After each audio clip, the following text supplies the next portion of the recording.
반갑습니다. 두 아들을 둔 아빠, 두손파파입니다. 오늘은 특별히 인공지능 음성으로 글로벌 시황 브리핑을 시작하겠습니다. 유럽 증시는 코로나 확진자 수가 다시 급증하면서 시장에 부담을 줬습니다. 특히 주요 도시에서 봉쇄 조치를 강화했고, 이로 인해 경기 회복 속도가 더 느려질 거라는 불안감이 형성되었습니다. 결국 독일 닥스 지수가 마이너스 2.49%를 기록하는 등 부진한 모습을 보였습니다. 미국은 경기 부양책 협상이 지연되고 있는 가운데 코로나 확진자 수가 여전히 높은 수준에 머물고 있습니다. 여기에 신규 실업수당 청구 건수가 다시 증가하면서 결국 S&P 500 지수가 1% 넘게 하락하면서 출발했습니다. 다만 장중에 문우신 재무장관이 경기 부양책 관련해서 긍정적인 언급을 하면서 낙폭을 줄이면서 마감했습니다. 미국의 3대 지수인 다우지수는 마이너스 0.07%, 나스닥 종합지수는 마이너스 0.47%, S&P 500 지수는 마이너스 0.15% 하락했습니다. 그리고 국내 반도체 기업과 관련이 깊은 필라델피아 반도체 지수도 마이너스 0.25% 하락했습니다. 이와 관련된 소식을 더 자세히 살펴보겠습니다. 먼저 매주 목요일에 발표되는 미국의 신규 실업수당 청구 건수가 89만 8천 건을 기록했습니다. 전주에 기록했었던 84만 건보다 증가했고 코로나 이전 수준인 약 20만 건에 대비해서 여전히 많은 수준입니다. 이 수치가 정상적인 수준까지 꾸준히 감소하지 않으면 경기 회복에 대한 자신감이 떨어지게 될 겁니다. 한편 문우신 재무장관은 민주당의 코로나 검사 비용과 관련한 주장에 동의할 수 있다고 발언하면서 경기 부양책 합의에 대한 기대를 높였습니다. 또 리가르드 유럽중앙은행 총재가 2차 팬데믹이 오면 가능한 모든 수단을 사용하겠다고 언급하면서 미국 증시의 낙폭을 줄이는 데 도움을 줬습니다. 하지만 미국의 맥코넬 공화당 상원대표는 특정 분야에 집중된 5천억 달러 수준의 지원이 적절하다고 주장하면서 민주당의 경기 부양책에 대해 반대하고 있기 때문에 불안감은 여전하다고 볼 수 있습니다.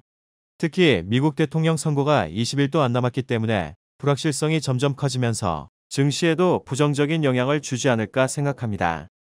또 미국 대통령 선거 관련해서 바이든의 당선 확률이 소폭 감소했고 민주당이 상원에서 과반을 차지할 가능성도 70%에서 62%로 감소했습니다. 바이든의 당선과 민주당의 상하원 장악을 기대하고 있는 시장으로서는 그 기대감이 약해질 가능성도 있습니다. 그리고 트럼프 대통령의 대선 결과에 대한 불복 가능성을 열어두고 대응할 필요가 있습니다. 지금부터는 다음 주까지 예정되어 있는 일정을 말씀드리겠습니다. 오늘은 투자 포트폴리오에 편입된 종목의 코스맥스의 잠정 실적 발표가 예정되어 있습니다. 그리고 오늘 밤에는 미국 옵션 만기일이기 때문에 변동성이 확대될 가능성에 대비할 필요가 있습니다. 그리고 다음 주 월요일에는 중국에서 3분기 경제 성장률이 발표되는데 시장에 부정적인 영향을 미치지는 않을 것으로 예상됩니다. 화요일부터 수요일까지는 위드텍이라는 기업의 공모 청약 일정이 있습니다. 관련해서 분석을 한 후에 투자하기에 매력적인 기업으로 판단이 되면 영상을 올리도록 하겠습니다. 21일인 수요일 오전에는 한국에서 10월 1일부터 20일까지의 수출입 동향이 발표됩니다. 코로나 이후에 컴퓨터와 진단기기 등 특정한 분야에 대한 수출 실적이 좋았었는데 이러한 특징은 10월에도 계속될 것으로 전망하고 있습니다. 그리고 같은 날 밤에는 넷플릭스의 실적 발표가 있고 연준의 페이지북이 공개됩니다. 연준의 스탠스는 경기 부양을 위한 추가적인 통화 완화 정책에 대해서는 여전히 조심스러운 입장입니다. 다만 마사지성 코멘트도 있을 것으로 예상되기 때문에 연준의 페이지북에 담긴 내용이 시장에 부정적인 영향을 미치지는 않을 것으로 보입니다. 그리고 22일인 목요일에는 미국에서 중요한 이슈가 3가지나 있습니다. 먼저 미국 대통령 후보인 트럼프와 바이든의 2차 TV 토론이 있습니다. TV 토론에서 언급되는 내용에 따라 즉각적으로 시장에 영향을 미치기 때문에 주목할 필요가 있습니다. 같은 날에 미국 상원에서 대법관 후보에 대한 표결이 예정되어 있는데 공화당이 상원의 과반을 차지하고 있기 때문에 통과될 가능성이 높습니다. 만약 표결이 통과된다면 민주당 입장에서는 경기 부양책에 대한 합의를 미국 대통령 선거 이후로 미루려고 하지 않을까 싶습니다. 마지막으로 아마존 실적 발표도 예정되어 있습니다. 대표적인 코로나 수혜주였기 때문에 2분기에 이어 3분기에도 서프라이즈한 실적이 발표될 것으로 예상하고 있습니다.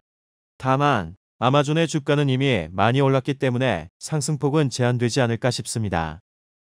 오늘 이후의 투자 계획은 다음과 같습니다. 미국 대통령 선거 전후로는 변동성이 확대될 가능성이 있습니다. 그리고 누가 대통령으로 당선되는지, 또 의회에서 어느 당이 과반을 차지하는지에 따라 시장의 방향성이 정해질 것으로 예상됩니다. 따라서 현재 50%가량의 현금 비중은 유지하면서 어닝 시즌에 맞춰서 호실적이 예상되는 기업의 주식을 낮은 비중으로 편입할 계획입니다. 그리고 증시의 하락 가능성에 대비해서 전체 주식 비중의 절반 정도만큼은 곧버스 비중을 맞출 계획입니다. 그럼 오늘의 글로벌 시황 브리핑은 여기서 마무리하겠습니다. 도움이 되셨으면 구독과 좋아요 눌러주시고 금요일인 오늘도 기분 좋은 하루 되시기 바랍니다. 감사합니다.